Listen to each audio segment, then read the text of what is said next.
magíster Óscar Serna Sierra, destacado especialista en tributación nacional e internacional, con una sólida trayectoria en la gestión administrativa, financiera y fiscal en empresas de alto nivel en Perú, España, Brasil, Bolivia y Guatemala.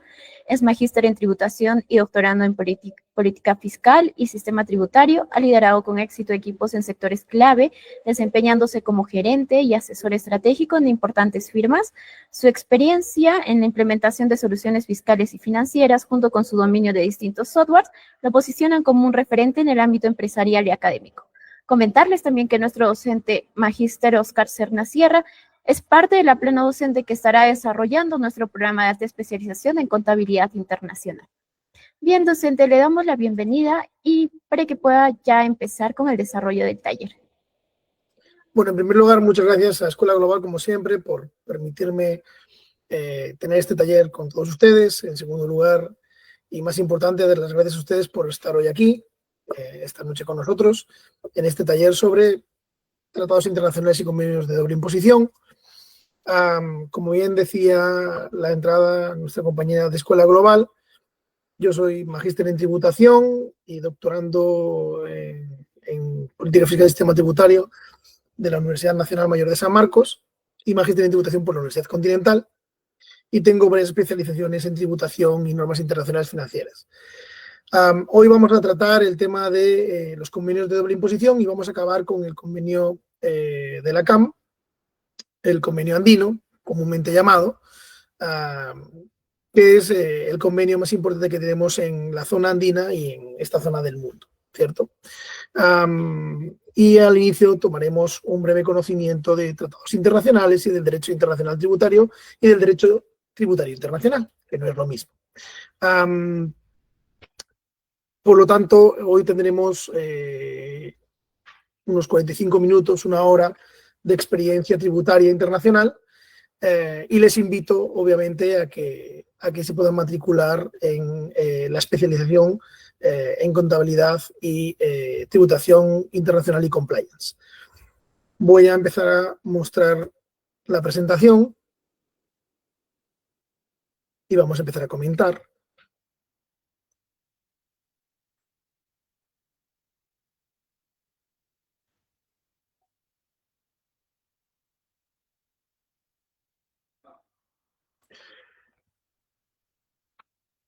Entiendo que se ve a pantalla completa, ¿cierto? Sí, docente, logramos ver. Perfecto. Bueno, hoy vamos a tener un taller práctico sobre convenios internacionales para evitar la doble imposición. La parte de mi presentación la vamos a saltar, que ya lo hemos hecho demasiado. Y vamos a empezar a tratar sobre tributación internacional. En primer lugar, la tributación internacional hoy es fundamental por varias, sobre todo por una cuestión básica, ¿no? Hoy, en el año 2025, tenemos un mundo absolutamente globalizado. Hace 25, 30, 35, 40 años, esto era muy diferente. El mundo no estaba tan globalizado, las compañías no funcionaban a nivel mundial y las personas tampoco. Hoy, como han podido ver en mi propia experiencia personal y profesional, yo he vivido en 5 países, eso antes era muy complicado. Las compañías es lo mismo. Las empresas hoy, su mercado no es un mercado regional ni un mercado nacional, hoy el mercado es global. Y con la tecnología cada vez más. Esto hace que se tengan que dar herramientas para normar las relaciones entre las empresas entre sí y los países. Una de las partes importantes que vamos a tocar, por ejemplo, en la especialización en contabilidad internacional, tributación internacional y compliance, va a ser, por ejemplo, el tema de los precios de transferencia, que hoy es uno de los lugares más importantes en los cuales nos encontramos a nivel de tributación internacional, junto seguramente con el tema de la información, el intercambio de información entre países a nivel internacional, que es hoy seguramente otro de los grandes temas que tocamos a nivel profesional los tributaristas cuando tenemos convenciones o reuniones y a nivel de investigación. Y también, obviamente, pues uno de ellos es los convenios de doble imposición. Para continuar con la presentación de hoy, la tributación internacional se fundamenta en principios jurídicos y económicos que regulan la potestad de los estados de gravar hechos imponibles con elementos internacionales. Como digo, hoy tenemos un mundo absolutamente globalizado y los países están buscando la forma de poder adaptarse a las nuevas circunstancias. Y no es fácil. No es fácil porque hoy las compañías se pueden mover mucho más rápido, pueden crear subsidiarias, pueden crear empresas en otros países relacionadas y a través de ese juego de relacionadas pueden mover su dinero y sus actividades de forma que sea más complicado la imposición de impuestos. Por ello, tenemos que tener una actualización como especialistas, como contadores, como consultores o como empresarios. Tenemos que tener una información y una formación cada vez más importante a nivel contable, a nivel fiscal, en el mundo de las empresas internacionales, ¿no? Los estados ejercen su soberanía fiscal dentro de los límites del derecho internacional. Para ello aplican principios que justifican su potestad tributaria en el ámbito internacional. ¿Cuáles son estos? Por ejemplo, el principio de residencia. Un estado tiene derecho a gravar a sus residentes fiscales sobre su renta mundial, sin importar dónde se genere. Esto ocurre, por ejemplo, en países como España o como Perú, que si tú tienes la residencia fiscal en Perú o en España, da igual de dónde seas nacional, si tú has pasado 183 días en uno de los dos países, automáticamente tu residente fiscal en ese país y por lo tanto tu renta mundial debe ser gravada y debe pagarse el impuesto por ella en el país de residencia, ¿vale? Este es el principio de residencia. Principio de fuente. Un estado grava los ingresos generados dentro de su territorio sin importar la residencia del sujeto. Esto tiene que ver con, por ejemplo, si un negocio se hace en Colombia y el resultado o el beneficio económico se genera en Colombia, por el principio de fuente se debería pagar el impuesto en Colombia. ¿Ok? Si el residente fiscal, si es un no residente en este caso, y es residente fiscal, por ejemplo, en Perú, generalmente se le tiene que realizar algún tipo de retención en la fuente por haber sido un negocio hecho con fuente colombiana o con fuente peruana y a través de esa retención cobrar los impuestos correspondientes. Ese es el principio de fuente. Principio de nacionalidad, perdón. Algunos países graban a sus ciudadanos sin importar su residencia, por ejemplo, Estados Unidos. Estados Unidos, si tú eres americano, tú tienes que pagar tus impuestos en Estados Unidos por tu renta mundial. Principio de territorialidad.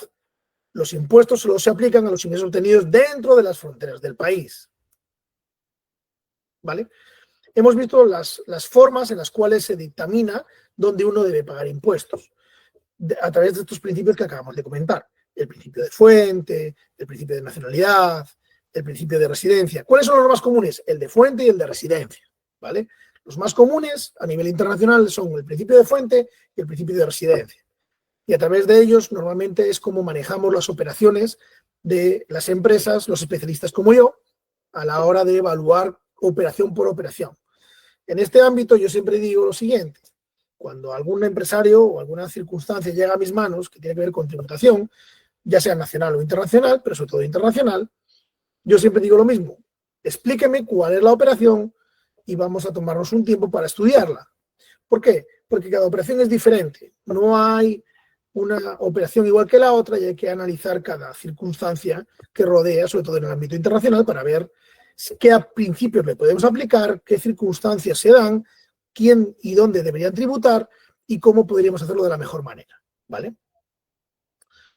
Aquí tenemos ahora dos cuestiones: el derecho tributario internacional y el derecho internacional tributario, que aparentemente parecen lo mismo, pero no lo es.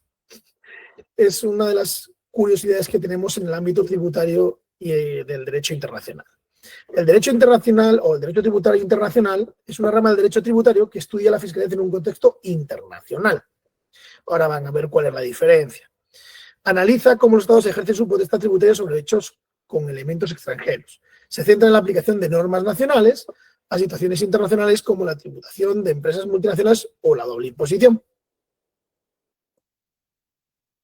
En cambio, tenemos también el derecho internacional tributario, que es una rama del derecho internacional que se ocupa de las normas y acuerdos entre estados en materia fiscal. Regula la cooperación entre países para evitar la doble imposición y la evasión fiscal. Hoy, uno de los grandes, como decía antes, de las grandes cuestiones que tenemos en las manos los tributaristas a nivel internacional y que cuando hay convenciones y nos reunimos surgen, es el tema de la evasión y la elusión fiscal. Las empresas hoy se internacionalizaron y a través de planificaciones agresivas intentan evadir impuestos. ¿Esto qué supone? Que las recaudaciones de los países minoran y por lo tanto los gastos que ejercen los países a la interna también minoran. Los servicios que pueden dar a sus ciudadanos también se reducen. Hoy, a nivel internacional, la gran cuestión o una de las grandes cuestiones es la evasión y la elusión fiscal relacionada con la información o el intercambio de información entre países.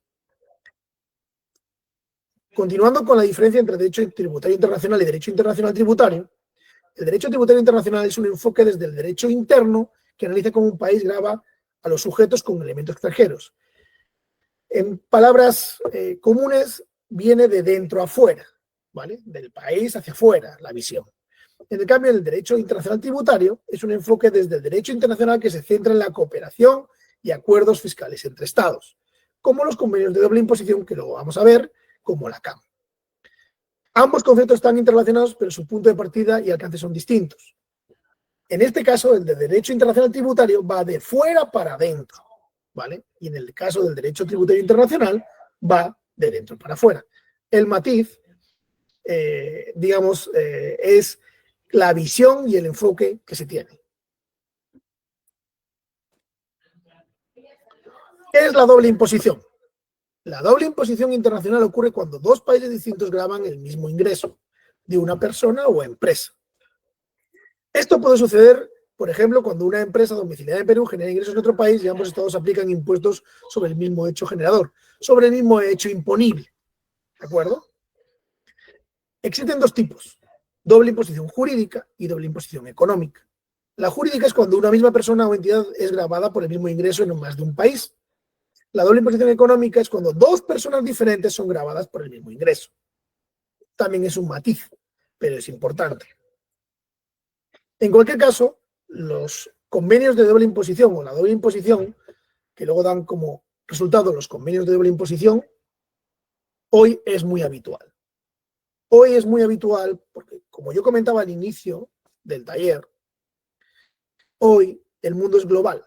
Y es muy común que empresas o personas naturales puedan tener ingresos en más de un país. Un profesional hoy, por la tecnología que tenemos en nuestras manos, puede estar en Perú y dar un servicio en Colombia, en Guatemala o en España. Y ese servicio, aunque lo esté dando desde Perú o desde su país de origen, si el beneficio se produce en otro país, por el principio de fuente, estaría teniendo que tributar en aquel país. ¿Ven cómo se interrelacionan los principios y las dobles imposiciones? Continuamos. Los tratados tributarios representan un aspecto importante de las normas fiscales internacionales de muchos países. Actualmente existen alrededor de 3.000 tratados tributarios bilaterales vigentes sobre la renta. Hoy existen más, y este número sigue creciendo. En gran parte, la inmensa mayoría de estos tratados se basan en el convenio o en la convención del modelo de las Naciones Unidas sobre doble imposición tributaria entre países desarrollados y países en desarrollo, el modelo de la ONU, y el modelo de convenio tributario sobre la renta y sobre el patrimonio de la Organización para la Cooperación y el Desarrollo Económico, la OCDE. De hecho, hoy el más común, el que se usa más generalmente, es el de la OCDE.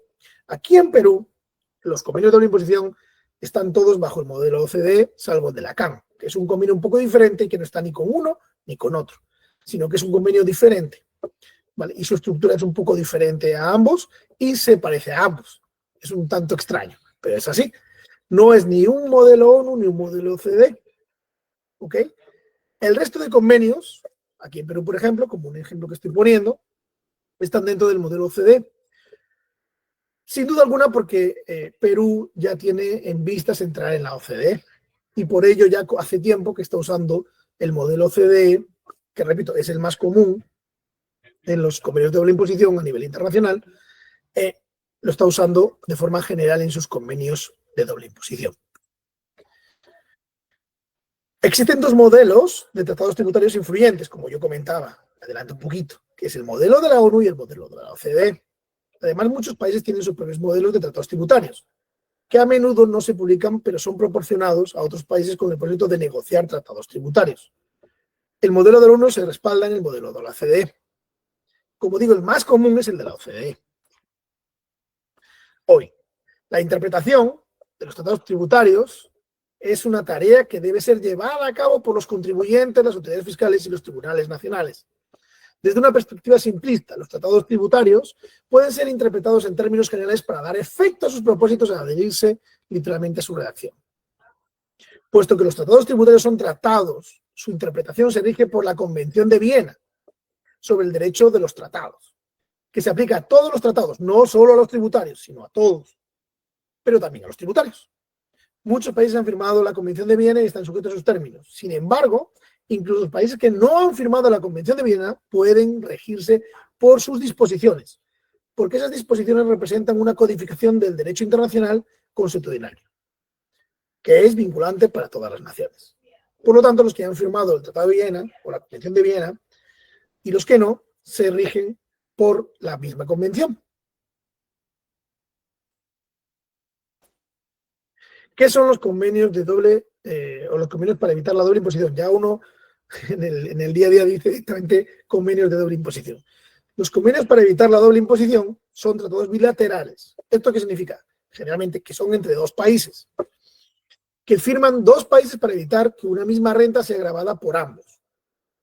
Lo que se busca es que cuando se genere una renta en un país y pueda ser gravado por dos países, se busquen las fórmulas, los procesos para que no sea gravada dos veces. Porque en el principio de la tributación, uno de los principios básicos de la tributación es que uno no puede gravar dos veces el mismo, o dos veces no se puede gravar un mismo hecho imponible.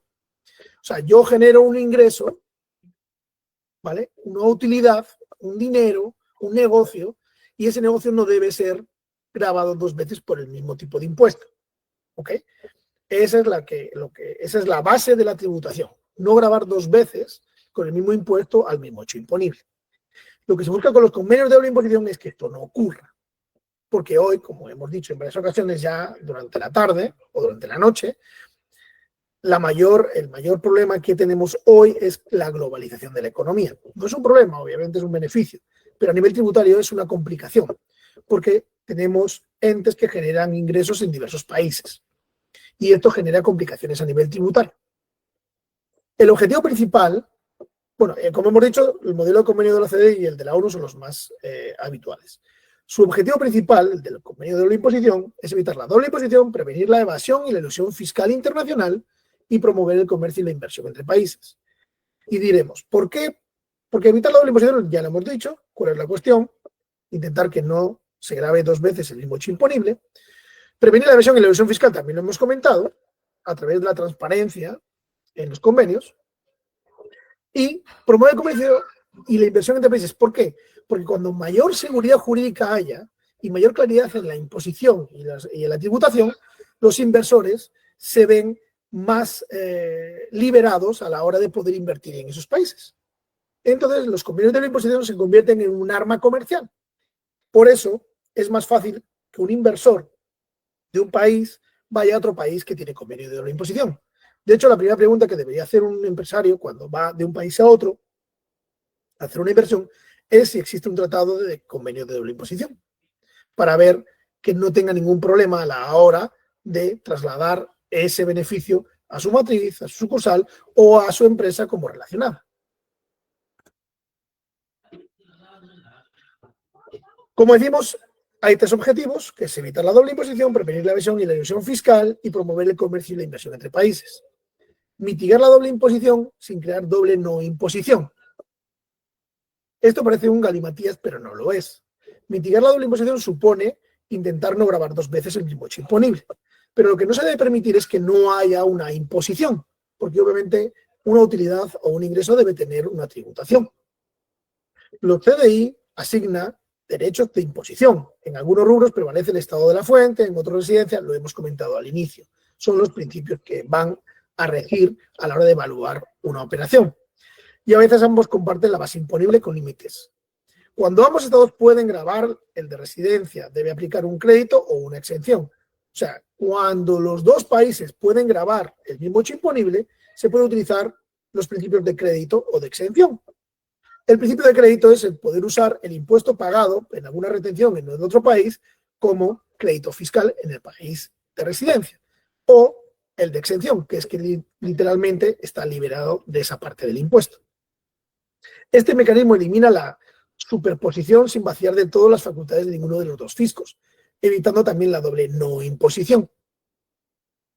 Fomentar el comercio, inversión y crecimiento. Menores retenciones y reglas claras sobre cuándo surge un establecimiento permanente reducen el coste de capital y la incertidumbre tributaria, dos factores decisivos, como he comentado anteriormente, para que haya un flujo de inversión extranjera directa en los países. Cuanto mayor es la seguridad jurídica y la claridad en la parte tributaria y en la parte financiera, es más fácil que los inversores puedan tomar la decisión de invertir en ese país. Por eso es importante revisar que haya tratados internacionales como los convenios de doble imposición cuando uno va a invertir en el otro país. Combatir la evasión y la elusión fiscal internacional. Desde el Plan de Acción BEPS del 2015, los CEDIs incorporan cláusulas antiabuso como la Principal Purpose Test o la limitación de beneficios. A ello se añade el intercambio de información, 26 modelo OCDE, que es lo que yo comentaba también al inicio. Hoy uno de los grandes temas en el mundo es el intercambio de información tributaria entre países.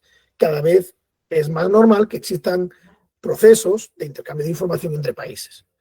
Herramientas que hacen más costoso utilizar estructuras opacas o planeamientos tributarios agresivos para no pagar o para ejercer la no imposición. BEPS en pocas líneas. Describe las estrategias de planificación fiscal que usan algunos grupos multinacionales para aprovechar vacíos o desajustes entre legislaciones y así trasladar utilidades a jurisdicciones con baja o nula tributación, lo que generalmente llamamos de forma no profesional paraísos fiscales. Normalmente cuando un profesional habla de estos paraísos fiscales hablamos de jurisdicciones o países con baja o nula tributación, que realmente lo que son países que tienen baja o nula tributación. La idea central de las BEPS es la respuesta multilateral a un problema global, que es asegurar que las ganancias tributen donde se crea el valor económico, fortaleciendo la coherencia, la transparencia y la equidad del sistema fiscal internacional. La cuestión no es no pagar, la cuestión es pagar lo que se tiene que pagar y de la forma más eficiente posible. Aplicación práctica y desafíos. Para aplicar un CDI correctamente se debe verificar la residencia fiscal del contribuyente, identificar si existe un convenio vigente entre los países involucrados, es lo que yo comentaba. Tiene que existir, antes de cualquier inversión, revisar que exista un convenio de doble imposición. Analizar el tipo de renta. Como digo, cada operación se debe hacer de forma individual el análisis para poder ver la realidad de la operación y tomar las decisiones más pertinentes a la hora de la tributación. Porque cualquier decisión que uno tome de forma errónea va a hacer que se genere una doble imposición o un problema fiscal con algunos de los países o con los dos países. O con los varios países, porque puede ser rentas en varios países. Documentar adecuadamente la operación y aplicar el método de eliminación de doble imposición, ya sea crédito o exención. Uno tiene que analizar si hay una posible doble imposición, cuál es el método que podemos usar para que eso no ocurra, ya sea a través del principio de crédito o del principio de exención. Importancia para empresas y personas. Evita pagos duplicados de impuestos de la renta. ¿Vale? La cuestión, como digo, es ser eficientes. No es correcto, y además siempre acaba mal, el tema de intentar que no haya imposición. Lo que tenemos que evitar es que paguemos doble, o que paguemos de forma ineficiente, o que podamos pagar lo menos posible haciendo una buena planeación tributaria. No una planeación tributaria agresiva, una buena planeación tributaria basada en normas, leyes y procedimientos. Esto facilita operaciones transfronterizas, inversión extranjera y comercio internacional. Otorga seguridad jurídica en relaciones internacionales y sirve de base para defensa ante cualquier fiscalización tributaria, como es el caso de SUNAT en Perú o otras haciendas públicas en otros países. La cuestión es tener un buen sustento. Yo siempre digo lo mismo a nivel profesional. A mí no me importa que Hacienda Pública o la agencia tributaria, como lo queramos llamar, o SUNAT, nos toque la puerta. Lo que yo quiero tener es un buen sustento para poder defender cualquier posición. En mi caso, por ejemplo, en los últimos 2 meses ha habido algunas fiscalizaciones que hemos conseguido dejarla a cero inclusive. ¿Por qué? Porque había un buen sustento para poder derribar esa fiscalización. Convenio para evitar la doble imposición de la Comunidad Andina. Ahora en la parte final de esta exposición vamos a tratar someramente el tema de la CAN, de la Comunidad Andina, donde tenemos a Bolivia, Colombia, Ecuador y Perú como un ejemplo de un convenio de doble imposición, para evitar la doble imposición. En este caso es multilateral, no es bilateral. Y como dije, no usa ni el modelo OCDE ni el modelo ONU. Es un modelo diferente. Y entre nosotros, de chiste, decimos que es el modelo de la CAN, porque es diferente a todos los demás. El órgano que la aprueba es la Comisión de la Comunidad Andina, fecha de publicación, países miembros, impuestos cubiertos, impuesto a la renta, impuesto al patrimonio, etc. De hecho, vamos a ver algunos artículos ahora. Principio clave, el Estado,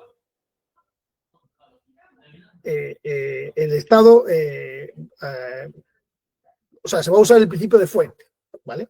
Imposición en la fuente. Como dije al principio, el principio de fuente. Vamos a usar en la CAN.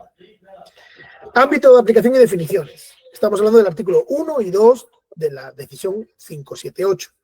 Aplica a personas domiciliadas en cualquiera de los 4 países y a las rentas o patrimonios situados en ellos. Por cierto, hay un matiz. En el inicio del convenio de la decisión 578 del convenio andino, también estaba Venezuela, pero Venezuela se retiró. Por eso Venezuela ya no forma parte de este convenio. Define persona, empresa, fuente productora, intereses, regalías, etcétera, y lista a las autoridades competentes de cada país para efectos de consultas e intercambio de información. El artículo 3 nos muestra la jurisdicción tributaria. Independientemente de la nacionalidad o domicilio de las personas, las rentas de cualquier naturaleza que se obtuvieren solo serán gravables por el país miembro en las que tales rentas tengan su fuente productor, donde se produzca el bien, el servicio, o donde se tenga el beneficio económico. Es lo que literalmente podemos llamar como fuente de renta peruana, o fuente de renta colombiana, o fuente, técnicamente nosotros lo tratamos de esa manera, con ese tipo de expresión. Renta de fuente de, ¿vale? Habitualmente es como lo tratamos. Sobre todo, por ejemplo, aquí en el caso de Perú, renta de fuente peruana, renta de fuente peruana. Por tanto, los demás países miembros que, de conformidad con su legislación interna, se atribuyan potestad de gravar las referidas rentas, deberán considerarlas exoneradas. Se usa el principio de exoneración para los efectos de la correspondiente determinación del impuesto a la renta o sobre el patrimonio. Artículo 4. Rentas provenientes de bienes inmuebles. Las rentas de cualquier naturaleza provenientes de bienes inmuebles solo serán gravables por el país miembro en el cual estén situados dichos bienes. Lógicamente, solo serán gravables por el país miembro donde estén esos bienes. Artículo 6. Beneficios de las empresas. Los beneficios resultantes de las actividades empresariales solo serán gravables por el país miembro donde se hubieran efectuado. Este es muy importante. Todos son importantes, pero este es muy importante. Beneficios de las empresas. Los beneficios resultantes de las actividades empresariales solo serán gravables por el país miembro donde se hubieran efectuado. ¿Principio de qué? Principio de fuente. Donde se generó la utilidad es donde se debe gravar. Si la persona que ejerció esa actividad es no residente, se tendrá que hacer a través de una retención en la fuente. Así se dice técnicamente, retención en la fuente. Si, por ejemplo, un colombiano o un boliviano o un ecuatoriano realizan una actividad en Perú o un peruano en Colombia, por ejemplo, un ingeniero informático realiza un servicio aunque sea deslocalizado desde su propio país físicamente, pero el beneficio de su servicio se da en el otro país. Por ejemplo, vamos a poner Ecuador. Ecuador deberá hacer una retención por ese bien, por ese servicio, mejor dicho, por esa actividad, y deberá esa retención quedarse en Ecuador. ¿Por qué? Porque tiene que estar grabado en la fuente. Y la fuente fue en Ecuador porque allí es donde se realizó el servicio y donde estuvo el beneficio económico. Regalías. Las regalías sobre un bien intangible solo serán gravables en el país miembro donde se use o se tenga el derecho de uso del bien intangible. Si vemos, es lo mismo. El bien intangible solo será gravable en el país donde se use, donde se tenga el beneficio económico real, donde esté el derecho de uso. Seguimos con el principio de fuente. Artículo 10. Intereses. Los intereses y demás rendimientos financieros solo serán gravables en el país miembro en cuyo territorio se impute y registre su pago. Repito, los intereses y demás rendimientos financieros solo serán gravables en el país miembro en cuyo territorio se impute y se registre su pago. Aquí hay un matiz. Tiene que registrarse e imputarse el pago. Y ahí será gravable. En el caso de los intereses. Artículo 11 de la decisión 578. Dividendos y participaciones. Los dividendos y participaciones, por cierto, aunque esta estructura de la decisión 578 es muy propia de este convenio, por eso le decimos que no es ni OCDE ni ONU, sino que es un convenio diferente, una estructura diferente, pero sí que podemos ver cómo funcionan los artículos, el articulado de un convenio de doble imposición. Y les puedo mostrar tal y como funcionan en los convenios de doble imposición. Continuamos. El artículo 11, dividendos y participaciones, nos muestra lo siguiente. Los dividendos y participaciones solo serán gravables en el país miembro donde estuviera domiciliada la empresa que los distribuye. ¿Vale? Entonces, si va a repartirse un dividendo a un no domiciliado de una empresa peruana a una empresa colombiana, pues tendrán que hacer una retención, en el caso de Perú, del 5% sobre esos dividendos y el señor se los puede llevar. Pero la empresa está domiciliada en Perú y por lo tanto tiene que estar acotado a una retención del 5% por dividendos. El país miembro en donde esté domiciliada, ¿ok? No podrá gravarlos en cabeza de la sociedad receptora o inversionista, ni tampoco en cabeza de quienes a su vez sean accionistas o socios de la empresa receptora o inversionista. Eso quedó claro. Artículo 12. Ganancias de capital. Las ganancias de capital solo podrán gravarse por el país miembro en cuyo territorio estuvieran situados los bienes en el momento de su venta, con excepción de las obtenidas por la enajenación de naves, aeronaves, autobuses, etc. ¿Ok? Bueno, hoy hemos estado viendo someramente cómo funcionan los convenios de doble imposición y la doble imposición. En resumen, hoy estamos en un mundo globalizado, ¿ok? En el cual los capitales, las empresas y las personas naturales ejercen su profesión, sus servicios y sus actividades de forma global. Esto genera, a su vez, la posibilidad de que existan dobles imposiciones en diversos países. Cuando hay más de un país que grava un hecho imponible, estamos ante una doble imposición. Para ello se generan tratados internacionales que son los convenios de doble imposición, bajo los modelos de la OCDE y de la ONU.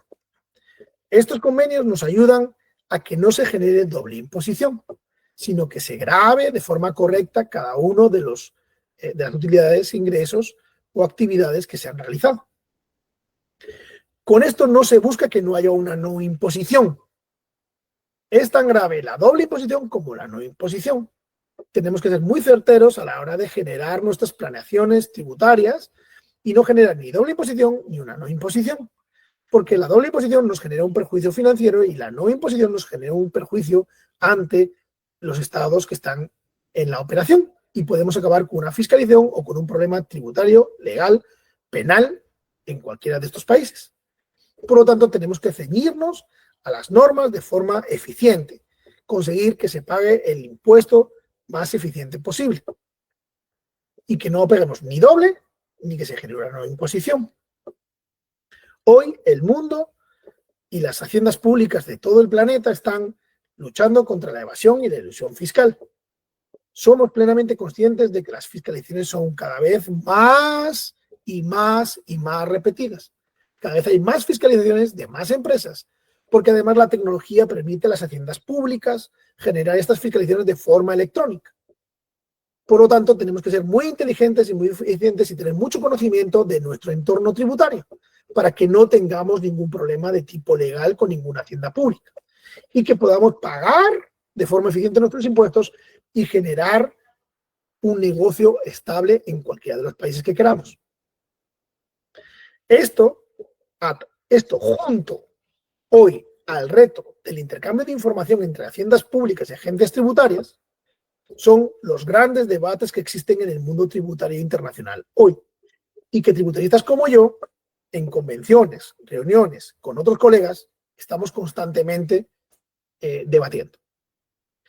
Les agradezco mucho la asistencia al taller de hoy. Espero verles prontamente en la especialización, que va a ser muy útil para todos los que la vayan a llevar, como digo, porque vamos a ver muchos hechos prácticos. Yo soy un hombre meramente práctico. Vengo de la academia y de la práctica. 20 años de profesional como gerente financiero en grandes compañías, en 5 países, me dan esa posibilidad de tener un conocimiento muy práctico. Y a la vez, la academia que llevo, tanto en mi maestría como especializaciones, como en mi doctorado, me permiten ver ambas cosas, la academia y la práctica. Y eso es lo que vamos a llevar a cabo en la especialización que se les ha mostrado al inicio de contabilidad internacional, tributación y compliance. Les espero a todos en esa especialización y que nos veamos pronto. Muchas gracias. Muchas gracias, docente, por su participación y el desarrollo del taller el día de hoy. Agradecemos igualmente a usted por su disposición a prestarnos de sus conocimientos para el desarrollo de este taller. Bien, a todos nuestros asistentes estamos compartiendo el link de asistencia para que puedan registrarse y recordarles que al culminar este taller estaremos sorteando una beca y 3 medias becas en nuestro programa de alta especialización en contabilidad internacional, impuestos globales y compliance tributario. Aquellos que tengan dudas acerca de taller o comentarios pueden hacerlo en la sección de actividades, en el apartado de preguntas y respuestas. Mientras van llenando también el link de asistencia, pueden estar dejando sus consultas para que podamos hacerlo antes de que nuestro docente se retire de la sala. Entonces los invitamos a dejar sus preguntas, sus comentarios, para que podamos responderlos ahora. Igualmente compartimos el link de asistencia para que puedan registrarse y puedan acceder al sorteo. Entonces esperamos unos segundos para que puedan registrarse, igualmente para dejar sus consultas. Vamos a dar unos segundos. Si en caso no haya consultas, poder continuar con el taller.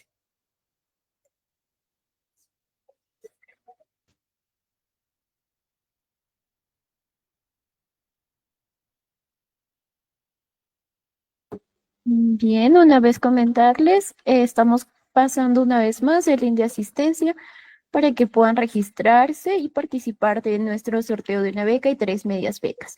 Igualmente, si tienen consultas, pueden dejarlo en el apartado de actividades, en el apartado de preguntas y respuestas y las estaremos contestando. Damos unos 10 segundos más para que puedan dejar sus consultas y no cerrar con este espacio.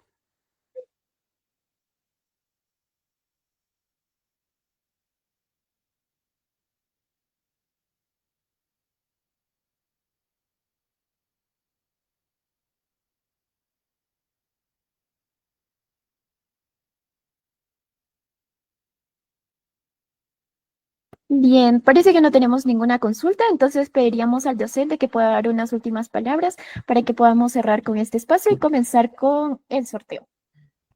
Bueno, hoy no tienen preguntas, pero espero que tengan muchas preguntas cuando hagan la especialización con nosotros.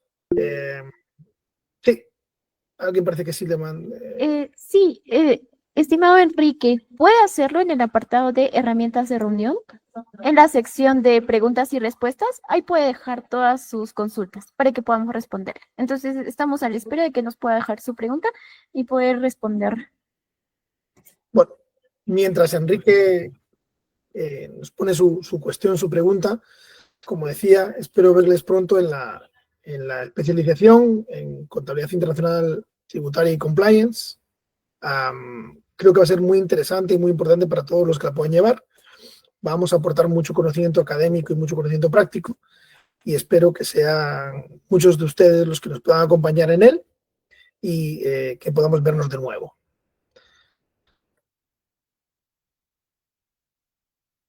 Quedo a la espera de esa cuestión que tenía el señor Quiroz. Sí, parece que no. No, ahí está. A ver, Leonela Imán nos dice precisamente a qué se refiere con una retención tributaria. Por ejemplo, si yo ofrezco un servicio dirigido a otro país, ¿esta retención se refleja como un impuesto a la hora de contabilizarlo? La retención funciona de la siguiente manera, que es lo que intentaba explicar antes. Yo, por ejemplo, Oscar Serna, genera como tributarista un servicio de tributación. Yo actualmente estoy domiciliado en Perú, soy domiciliado en Perú y lo puedo dar a una empresa colombiana. Esa empresa colombiana o en Colombia, o hasta al revés, imaginemos que yo estoy en Ecuador y doy mi servicio tributario a una empresa peruana. En Perú, yo tengo que hacer una retención, ¿vale? En este caso podría ser de asistencia técnica, 15%, ¿vale? Por asistencia técnica podemos utilizar el 15% de retención, se retendría el 15%, si no, tendría que ser el 30%, si no fuera asistencia técnica, tendría que ser el 30% si no es asistencia técnica, 15% si es asistencia técnica, o se puede considerar como tal. Ahí entraríamos en otra cuestión. Esa retención se le paga a la empresa que ha obtenido mi servicio y que me paga por ese servicio, no me paga el total del servicio. Me paga el total menos la retención que paga a SUNAT. Y luego, mediante el principio de exención o de crédito, yo tengo que compensar esa retención en mi país, que es donde yo pago mi renta global o mundial. Así funciona la retención. El país de la fuente me lo retiene y yo, a través del principio de crédito o de exención, me lo exonero en el país donde yo pago mi impuesto de la renta por mi renta mundial. Espero haber aclarado la duda. Bien, muchas gracias, docente. Parece que no tenemos aquí. Dice, a ver, Christopher Collantes nos dice, entiendo que si no hay CDI, sí o sí se paga impuestos en ambos países. Puede suceder que tengas que pagar impuestos en ambos países. Tú puedes intentar con la hacienda local llegar a un principio de exención, ¿vale? O de crédito, pero ya no hay un convenio que lo marque, ¿vale? Con lo cual, en principio, si no existe un convenio de doble imposición, tú tienes que pagar doble impuesto. Por eso se llama doble imposición.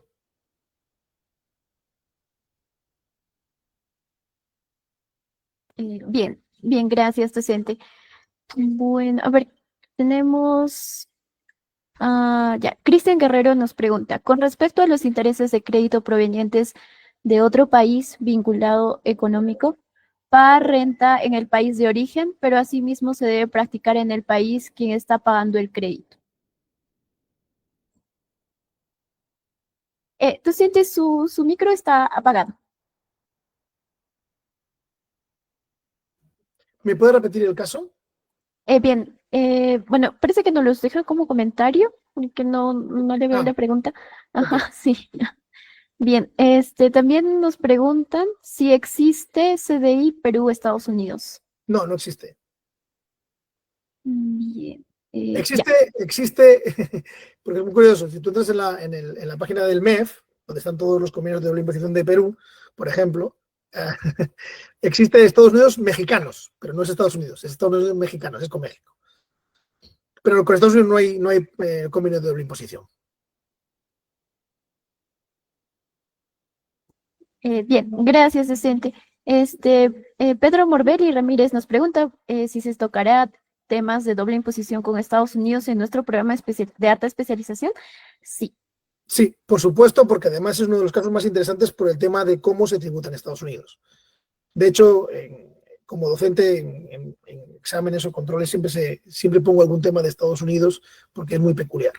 Siempre va a haber un tema de Estados Unidos, o en este caso Estados Unidos, Perú, Estados Unidos, cualquier país latinoamericano o del convenio o cualquier país con Estados Unidos va a haber siempre ejemplos. En este caso, Perú, Estados Unidos, o cualquier país latinoamericano con Estados Unidos. Pero siempre toco temas de Estados Unidos por su peculiaridad a la hora de pagar impuestos. Bien, gracias, docente. Tenemos también otro comentario de Juan Carlos que nos dice, pero si no haya convenio de doble imposición, se puede descontar los tax credit. Eso comenté que puedes intentarlo, pero repito, si no hay convenio de doble imposición, se genera un problema. ¿Vale? O sea, no... el convenio de doble imposición lo que te hace es marcarte la ruta de forma más fácil, ¿vale? Tú puedes intentar hacerlo, pero ya es más complicado que hacerlo con un convenio de doble imposición, que marca el procedimiento de forma perfecta.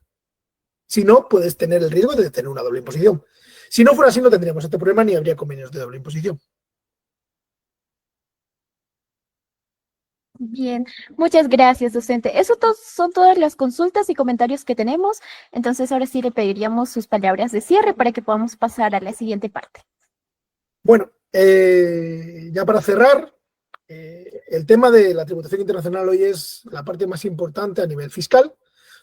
Los países, las haciendas públicas, los especialistas, los tributaristas como yo, hoy nuestra mayor, preocupación, nuestro mayor tiempo lo desarrollamos en el ámbito de la tributación internacional de forma general, porque es donde tenemos mucho más espacio, o un mayor espacio para el estudio, la academia y para poder mejorar. Porque estamos en ese traslado de un negocio nacional y local a un negocio global. Hoy es un mundo global, un mundo globalizado, donde las empresas se trasladan de forma inmediata de un sitio a otro y donde la tecnología nos permite ejercer profesiones de forma deslocalizada. Y esto hace que estemos ante uno de los mayores retos que existen en la economía mundial, que es la tributación internacional. Les espero a todos ustedes en la especialización y que tengan una linda noche.